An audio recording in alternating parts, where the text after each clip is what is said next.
I've never seen a case where someone committed this kind of serial violence against different puppies. Inside the Bradenton nonprofit, deputies discovered more than 300 animals living in complete filth. I try to save my life like you guys did the 9/11. You guys went and bombed those people over there. In my 33 years of doing law enforcement, this has to be the worst that I've ever seen.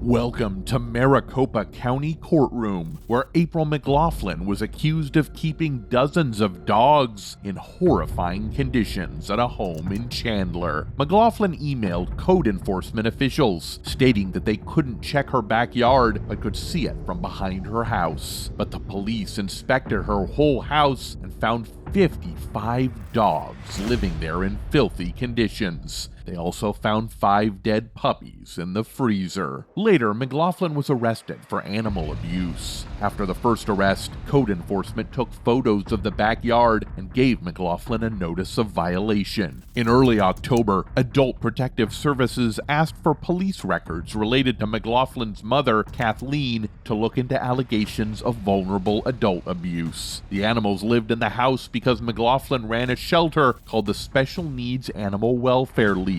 In an interview with the police, she claimed that there was nothing wrong with how she kept the bodies of the dead dogs close to the food. So it's possible that when you walked in, a dog had just defecated or had diarrhea or throw up because they were sick or they couldn't make it outside. The police charged her with up to 95 crimes. They also submitted 9 animal cruelty felony raps and 9 other misdemeanors against McLaughlin. That's not all. After all of this, McLaughlin begged the court in the initial hearing to have her dogs back.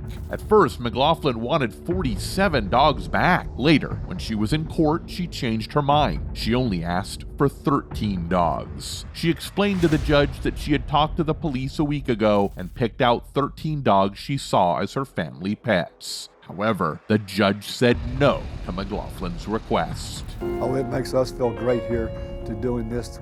This is something that should have been done a long time ago if we knew about it.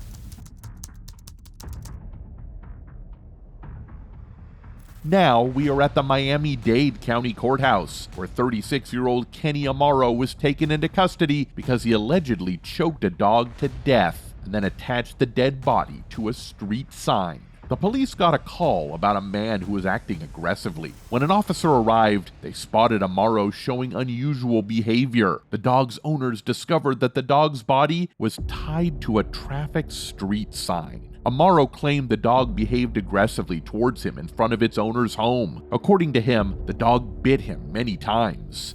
Ma'am, the dog was a dangerous dog. Do not talk about the facts of your case. In order to save himself, he put his belt around the dog's neck and swung it in circles several times. However, surveillance cameras in the area showed a different story. In the video, Amaro saw the dog on the front porch and tried to attract it to him by bending down. The dog approached him in a friendly way and walked past him. Amaro once again attempted to lure the dog to him. When the dog approached, the video showed Amaro using his belt to loop around the dog's neck.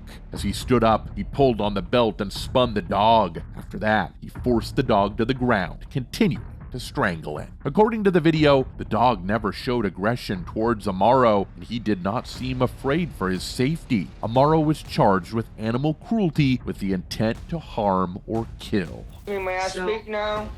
Go ahead. I was afraid for my life and I had to defend myself like you Americans do all the time. I try to save my life like you guys did the 9/11. You guys went and bombed those people over there.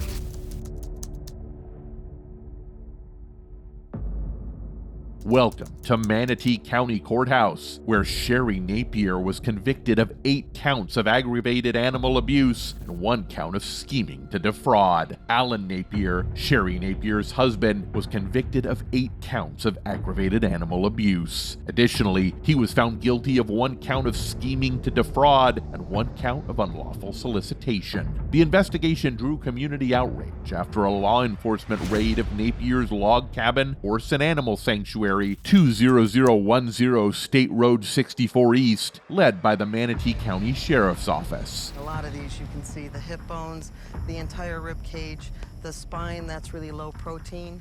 So they've been hungry for a long time. Because no one was expecting the intensity of cruelty to the innocent creatures, they took more than 300 animals, including horses, pigs, dogs, cats, and goats. You can smell out here, so you can imagine how bad it is in there. The raid resulted in various complaints from concerned residents. During the court trials, Sherry Napier's lawyer claimed that the medications were available for animals at the Napier's house, and their grown-up daughter looked after the animals whenever they were away. It was hard to measure the animals' progress. No records indicated how long the animals had been there or what their initial condition was when they arrived. In my 33 years of doing law enforcement, this has to be the worst that I've ever seen. According to the state, between 2010 and the raid, Napier's put almost $10,000, which was meant for the sanctuary, into an account for their newspaper, a for-profit business. Around $60,000 was used for things not related to the animals. Additionally,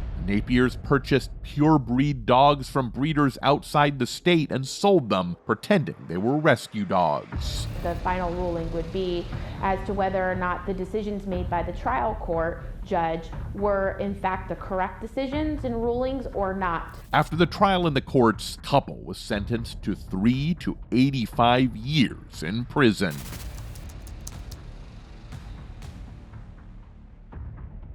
Our next stop was the Nassau County Courthouse, where Ellie Noler was sentenced to a 1 year in jail, 5 years of probation, and a 50-year ban on having pets for causing the death of 2 puppies and severely injuring a 3rd one. Ellie Noler and his wife were taken into custody in 2019 in what the Nassau District Attorney described as one of the most severe cases of animal abuse they have ever encountered.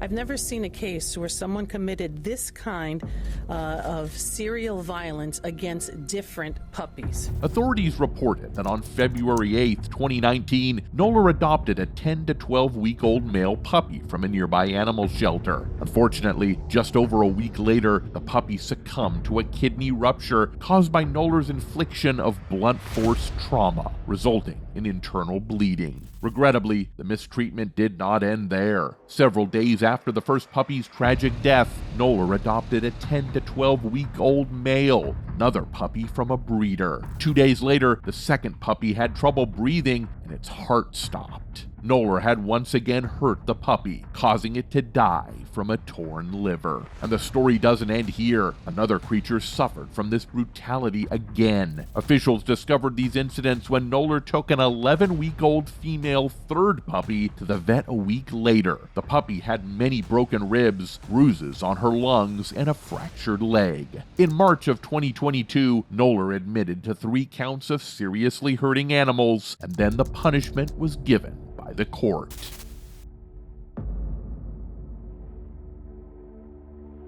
Let's divert your attention towards the 26th District Courthouse, where Frank Javier Fonseca was charged with prolonged punishment in jail. In February 2019, this 56-year-old guy was recorded on video abusing the dog on the front porch of his home near San Antonio's Quintana neighborhood. The dog was just 5 months old. According to reports from the City of San Antonio Animal Care Services Agency, the defendant was disciplining a dog for escaping the yard. The video captured Fonseca punching the dog with a closed fist and using a piece of wood to hit him. The brutality persisted as Fonseca kicked and choked the helpless creature. The video, lasting nearly 2.5 minutes, was filmed by an unidentified person across the street. In the footage, Fonseca brutally attacked the dog, who could be heard crying out in pain. According to court records, Fonseca was arrested September 2021. The court examination process revealed that Fonseca faced 3 distinct animal cruelty charges February 2019. And that's not all. Records from Bexar County Court indicated multiple past criminal convictions on Fonseca, and convictions